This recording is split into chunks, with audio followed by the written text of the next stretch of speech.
الحمد للہ رب العالمین، الصلاۃ والسلام علی خاتم النبیین وعلی آلہ وصحبہ اجمعین، اما بعد فاعوذ باللہ من الشیطان الرجیم، بسم اللہ الرحمن الرحیم۔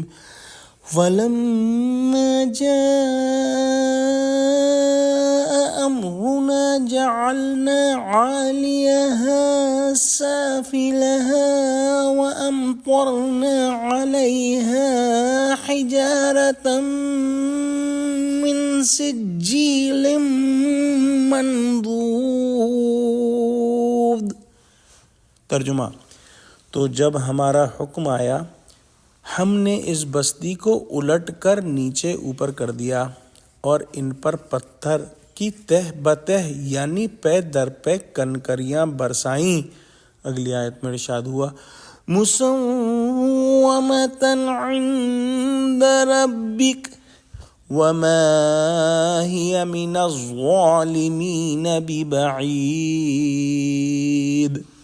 ترجمہ: جن پر تمہارے پروردگار کے یہاں سے نشان کیے ہوئے تھے، اور وہ بستی ان ظالموں سے کچھ دور نہیں۔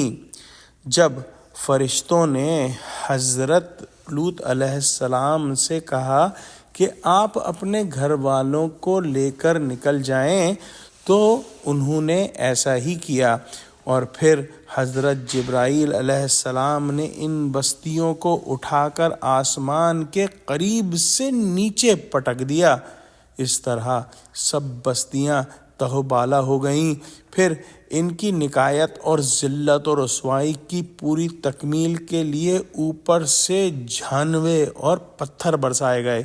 شہر کی آبادی سے الگ جو افراد اس قوم کے جس جگہ تھے وہیں پتھروں سے ہلاک کیے گئے، العیاذ باللہ۔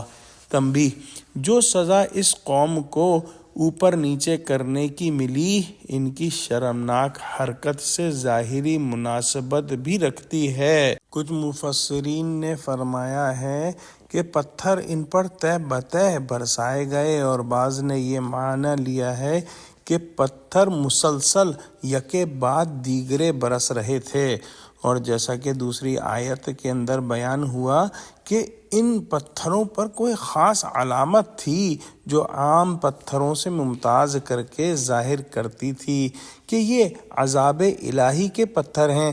بعض کہتے ہیں کہ ہر پتھر پر اس کا نام درج تھا جس کی ہلاکت کا وہ سبب بنا، واللہ عالم۔ یہ لوگ جو تھے وہ اہل عرب جو قریش کے لوگ تھے، ان کے باعتبار زمانہ بھی قریب تھے، کیونکہ عاد اور سمود اور قوم نوح وغیرہ کے بعد یہ واقعہ ہوا، اور بے اعتبار مکان کے بھی، کیونکہ ان کی بستیاں مدینہ اور شام کے درمیان میں تھیں۔ گزرنے والے قافلے وہاں کے کھنڈرات کا مشاہدہ کرتے تھے۔ یا پھر اس جملے وَمَا هِيَ مِنَ الظَّالِمِينَ بِبَعِيدٍ کا مطلب یہ ہے کہ اس طرح کا عذاب ایسے ظالموں سے اب بھی کچھ دور نہیں۔ ہمیشہ خدا کے غضب سے ڈرتے رہنا چاہیے۔ تنبیہ: اس قصے کے بعض اجزاء ہم سورہ اعراف میں پڑھ چکے ہیں۔ دعا کرتے ہیں کہ اللہ سبحانہ وتعالی ہم کو قرآن کا فہم عطا فرما، ہم کو سچوں سے جوڑے اور ہم کو صراط مستقیم پر قائم فرما دے، آمین۔ وآخر دعوانا الحمد للہ رب العالمین، والسلام علیکم ورحمۃ اللہ وبرکاتہ۔